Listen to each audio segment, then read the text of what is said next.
দর্শক, দিনাজপুরের লিচুর সুনাম রয়েছে দেশ জুড়ে। আর এবছরও আবহাওয়া অনুকূলে থাকায় লিচুর মুকুলে ছেয়ে গেছে বাগানগুলো।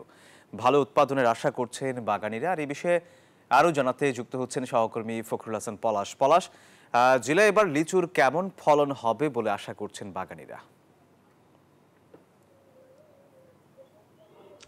ধন্যবাদ সোহাগ। আপনাকে একটু জানিয়ে রাখি যে দিনাজপুর হচ্ছে লিচুর রাজধানী বলা হয়, এবং আপনি এখন যে দেখছেন আসলে গাছে গাছে ছেয়ে গেছে একেবারে লিচুর মুকুলে, এবং চাষিরাও কিন্তু ব্যস্ত সময় পার করছেন যে এসব লিচু আসলে গাছে টেকানোর জন্য, অর্থাৎ এখন কিন্তু মুকুল অবস্থায় রয়েছে, এবং এই মুকুল থেকে কিন্তু 2 থেকে 3 সপ্তাহের মধ্যে কিন্তু এগুলো আসলে একেবারেই গুটিতে রূপান্তরিত হবে, এবং বিশেষ করে হচ্ছে আপনার লিচুর দানা কিন্তু আসতে শুরু করবে। তখন কিন্তু আসলে বিভিন্ন স্প্রে সহ এখানে যে লিচুর গোড়ায় পানি দেওয়া সহ অনেক কিছুই কিন্তু তারা পরিচর্যা করে। দিনাজপুরের একটু তথ্য যদি আপনাকে জানিয়ে দিই, দিনাজপুরে 5,500 হেক্টর জমিতে কিন্তু এই লিচুর বাগান রয়েছে, এবং বিশেষ করে চায়না থ্রি, বেদেনা এবং মাদ্রাজি, বোম্বাই সহ বিভিন্ন জাতের কিন্তু লিচু হয়ে থাকে। বিশেষ করে দিনাজপুর সদর এবং বিরল উপজেলায় কিন্তু এই লিচুর বাগান সবচেয়ে বেশি রয়েছে। এছাড়াও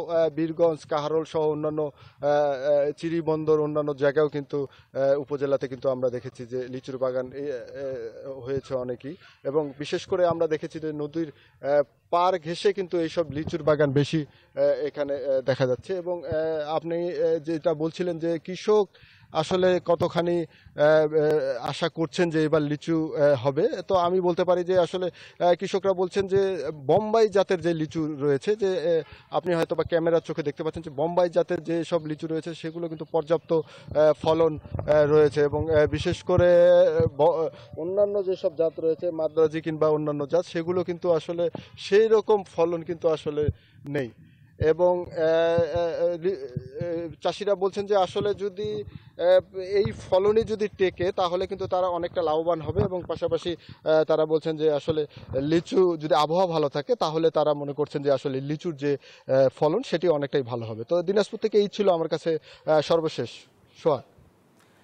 পলাশ, আপনাকে ধন্যবাদ।